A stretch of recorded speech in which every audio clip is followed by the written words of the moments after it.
بسم اللہ الرحمن الرحیم۔ ناممکن کو ممکن بنانے والی ذات رب سبحانہ و تعالیٰ کی ہے اور ان کی ہے جن کو پروردگار عالم نے علم و اختیار عطا کیا۔ السلام علیکم معزز خواتین و حضرات، آج کی اس ویڈیو میں ہم آپ کو حضرت امام محمد تقی علیہ السلام کی شہادت کا واقعہ بتائیں گے۔ چلتے ہیں اپنی ویڈیو کی جانب۔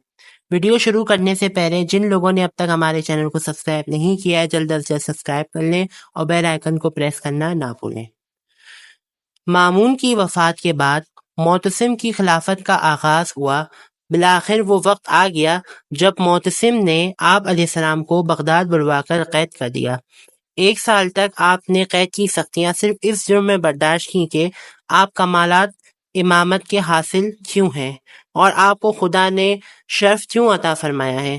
بعض علماء کا کہنا ہے کہ آپ پر اس قدر سختیاں تھیں اور اتنی کڑی نگرانی اور نظر بندی تھی کہ آپ اکثر اپنی زندگی سے بیزار ہو جاتے تھے۔ بہرحال وہ وقت قریب آ گیا کہ آپ صرف 25 سال 3 ماہ 12 یوم کی عمر میں قید خانے کے اندر آخر ذیقعد بتاریخ 29 ذیقعد 220 ہجری معتصم کے زہر سے شہید ہو گئے۔ آپ کو حضرت امام علی رضا علیہ السلام کی طرح زہر دے کر شہید کیا گیا۔ بعض روایت میں یہ بھی کہا جاتا ہے کہ آپ کو آپ کی بیوی ام الفضل نے اپنے باپ مامون کے حکم کے مطابق معتصم کی مدد سے زہر دے کر شہید کیا اور پھر وہ معتصم کے پاس چلی گئی۔ بعض معاصرین لکھتے ہیں کہ امام تقی علیہ السلام نے شہادت کے وقت ام الفضل کے بدترین مستقبل کا ذکر فرمایا تھا، جس کے نتیجے میں اس کو ناسور ہو گیا تھا اور وہ آخر میں دیوانی ہو کر مری۔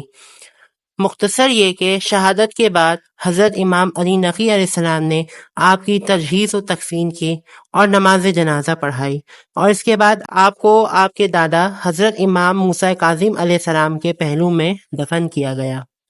یہ واقعہ کتاب انوار الحسینیہ اور روضۃ الشہداء سے لیا گیا ہے۔ ویڈیو اچھی لگے تو لائک کریں اور شیئر کرنا نہ بھولیں۔ اب تک کے لیے دیں ہمیں اجازت۔ اللہ حافظ۔